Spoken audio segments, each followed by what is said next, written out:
میں 14 سال کی تھی جب پہلی بار مجھے چچا نے پیٹ سے کر دیا۔ میں بچی تھی، نہ سمجھ تھی، ان چیزوں کے بارے میں اتنا نہ پتا تھا۔ میں نہا کر اپنے کمرے میں آئی، شیشے کے سامنے اپنے جسم کا معائنہ کرنے لگی تو مجھے بہت سی تبدیلیاں محسوس ہونے لگی۔ میں کافی موٹی ہو گئی تھی، ایک مکمل عورت لگنے لگی تھی، لیکن میرے پیٹ میں کس کا بچہ تھا اس کا مجھے علم نہ تھا۔ پھر مجھے یاد آیا کہ اس رات میں ابھی تو مجھ سے اٹھا ہی نہیں جا رہا تھا۔ میرا سارا جسم جیسے ٹوٹ رہا تھا، میرے حالات بہت عجیب ہو رہے تھے، مجھ سے چلا تک نہیں جا رہا تھا۔ مجھے سمجھ نہیں آ رہا تھا مجھے سوتے ویسا کیا ہوا کہ میرے حالات اتنے خراب ہو رہے تھے۔ اسی وقت میری ماں گرم دودھ لے کر میرے کمرے میں آئی اور مجھے اٹھا کر دودھ پلانے لگی اور عجیب نظروں سے سر سے لے کر پیروں تک مجھے دیکھ رہی تھی۔ ان کی آنکھوں میں آنسو تھے جو چھلکنے کو بےتاب تھے، مگر اماں نے جیسے ان کے آگے بند باندھ دیے تھے۔ میں نے اماں سے کہا، اماں مجھ سے اٹھا ہی نہیں جا رہا، مجھے نہ جانے کیا ہوا ہے۔ میرا ایسا کہنا تھا کہ اماں نظر چرا گئی اور میں اپنی تکلیف سے کرا رہی تھی۔ 3-4 دن تو بستر سے اٹھ ہی نہیں پائی۔ میری ماں جو ابا نے جانے کے بعد پہلے سے بہت پریشان تھی اور عدت پر تھی، میری طبیعت کی خرابی کی وجہ سے ان کی طبیعت بھی خراب لگ رہی تھی۔ اس دن امی نے مجھ سے پوچھا، بیٹا چاچو نے کل آپ کو کچھ کھانے کو دیا تھا کیا؟ تب میں نے ذہن پر زور ڈالا تو یاد آیا، جی امی یاد آیا، انہوں نے مجھے دودھ لا کر دیا تھا۔ میں نے جب امی کو بتایا تو ان کے چہرے کے تاثرات بدل گئے اور پھر بولی، اس کے بعد کیا ہوا؟ امی کے مسلسل سوال نے مجھے پریشان کر دیے۔ میں نے کہا، پھر تو میں سو گئی تھی نا، مگر صبح اٹھ کر میرے حالات بہت خراب ہوئی۔ میں سادگی سے اماں کو بتائی جا رہی تھی اور اماں کے چہرے کے تاثرات پر غور کرتی جا رہی تھی۔ ان کے تاثرات بار بار بدل رہے تھے، مگر ان میں بس غصہ، دکھ، تکلیف، بے بسی ہی نظر آ رہی تھی۔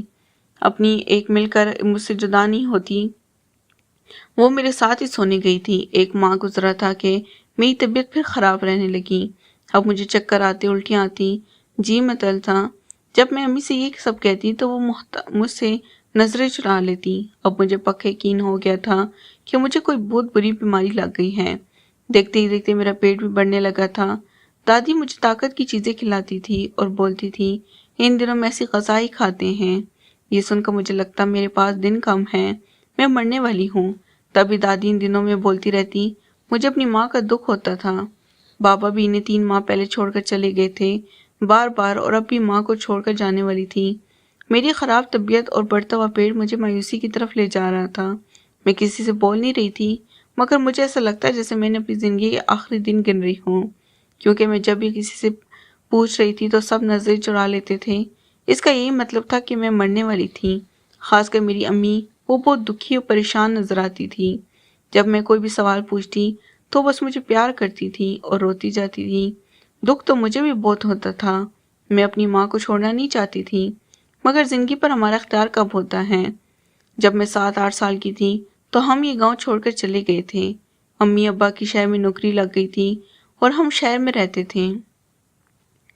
دادی اکثر ہم سے ملنے آتی تھی اور ابا بھی وہاں آتے تھے، لیکن اس دوران میں کبھی بھی گاؤں نہیں آئی۔ ابا کی فوت ہونے کے بعد ہم کو مستقل گاؤں میں آنا پڑا۔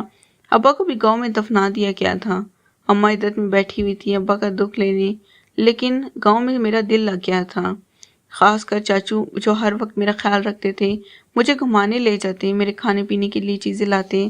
چاچو بہت اچھے تھے، ان کی شکل بھی اچھی تھی، لیکن نہ جانے کیوں امی کو چاچو کا میرا یوں خیال رکھنا بہت برا لگتا تھا اور اکثر مجھے چاچو سے دور رہنے کا بولتی تھی۔ لیکن دادی امی کو گھورتی رہتی تھی، امی کو برا لگنا، دادی کی امی کو گھورنا، چاچو کا میرا اتنا خیال رکھنا، یہ سب باتیں مجھے سمجھ نہیں آ رہی تھی کہ کیا چکر ہے۔ اس رات امی میرے کمرے میں تھی، چاچو میرے لیے گرم گرم دودھ لے کر آئے اور انہوں نے مجھے اصرار کر کے دودھ پلایا تھا۔ اس کے بعد مجھے ہوش نہیں رہا، میں سو گئی، لیکن جب صبح اٹھی تو مجھ سے اٹھا ہی نہیں جا رہا تھا۔ میری حالت بہت خراب تھی اور اس کے بعد میری طبیعت سدھرنے لگی، بجائے بگڑتی ہی چلی گئی۔ خاص کر بڑھتے ہوئے پیٹ نے تو مجھے پریشان سے ہی مبتلا کر رکھا تھا۔ اور ایک روز میرے گھر والے مجھے ہاسپٹل لے گئے، وہاں پر میرے خوبصورت سے بیٹے کو جنم دیا۔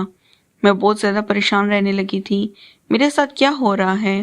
دن بدن میرا پیٹ خود سے ہی بڑا ہوتا ہے، جبکہ میں یہ سوچتی تھی کہ میری تو اتنی خوراک بھی ہے، پھر میرا پیٹ کیوں بڑھ رہا ہے؟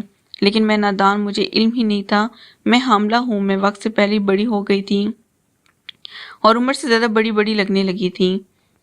میں اپنے وجود میں بہت سی تبدیلیاں محسوس کر رہی تھی، لیکن میں کسی سے بھی اپنی فیلنگ شیئر نہیں کرنے سے قاصر تھی، کیونکہ مجھ میں اتنی ہمت اور طاقت نہیں کہ میں سب کو اپنی بات سمجھاؤں۔ بس میں نے اپنی ماں کو اپنا درد اور اپنی تکلیف بیان کرنے کی کوشش کی تھی، لیکن میری ماں میری باتیں سن کر بالکل خاموش ہو گئی تھی۔ میں بہت ہی بے بس محسوس کرنے لگی تھی۔ گلی اور باہر اسکول کے بچے میرا مذاق اڑانے لگے تھے۔ سب مجھے بے وجہ موٹی موٹی بول کر مذاق بناتے تھے، لیکن میں خاموشی سے سارے درد، سارے طعنے برداشت کر جاتی۔ میں کسی سے کیا کہتی جب میری ماں ہی میری بات کو اہمیت نہیں دیتی تھی۔ میں جب بھی اپنی ماں سے اس بارے میں بات کرنے کی کوشش کرتی تو وہ میری باتوں کو گول مول کر دیتی، مجھے صحیح سے کسی بھی بات کا جواب نہیں دیتی اور زیادہ تر خاموشی اختیار کر لیتی تھی۔ میں اب حد سے زیادہ پریشان رہنے لگی تھی۔ میرا پیٹ وقت گزرتے گزرتے بڑا ہو گیا تھا۔ میری ماں میرا بہت خیال رکھنے لگی تھی۔ میری عمر صرف ابھی محض 14 سال تھی، اس لیے زیادہ چیزوں کے بارے میں سمجھ بھی نہیں آ رہا تھا، لیکن میں خود بھی غیر معمولی تبدیلی محسوس کر چکی تھی، لیکن کسی سے اس بارے میں بات نہیں کرنا چاہتی تھی۔ چند ایک روز مزید گزرے اور میرے پیٹ میں یکدم بہت برا درد اٹھا۔ مجھے میرے گھر والے ہاسپٹل لے کر بھاگے اور مجھے فوراً آپریشن تھیٹر میں پہنچا دیا گیا۔ میں نے ایک بہت خوبصورت سے بیٹے کو جنم دیا تھا۔ مجھے بھی ہوش نہیں آیا تھا، اس لیے میں اس کا چہرہ دیکھنے سے قاصر تھی، لیکن کچھ دیر بعد جیسے ہی ہوش آیا، سب میرے ہاسپٹل کے کمرے میں بیٹھے خوشی گپوں میں مصروف تھے۔ سب اپنی اپنی دنیا میں مصروف تھے۔ میں نے دھندلی دھندلی آنکھوں سے اپنی ماں کی جانب دیکھا جو ایک بچے کو اپنی گود میں اٹھائے بہت لاڈ کر رہی تھی۔ مجھے سمجھ نہیں آتی یہ بچہ کس کا ہے۔ میری ماں کو بچوں سے کوئی دلچسپی نہیں تھی، وہ بچوں کو دور سے ہی خود کے پاس سے بھاگا دکھا دیتی، لیکن یہاں وہ کسی کا بچہ گود میں تھامے اتنی زیادہ لاڈ پیار جتا رہی تھی۔ وہاں تقریباً میرا پورا خاندان ہی موجود تھا جو بالکل خود میں مگن تھے۔ سب کے سب بچے کو بے حد پیار کر رہے تھے۔ مجھے ایک دم جلن سی محسوس ہوئی۔ بیمار تھی میں، لیکن مجھے کوئی نہیں دیکھ رہا تھا۔ اگر آپ کو ویڈیو اچھی لگی تو پلیز چینل کو لازمی سبسکرائب کریں۔ شکریہ۔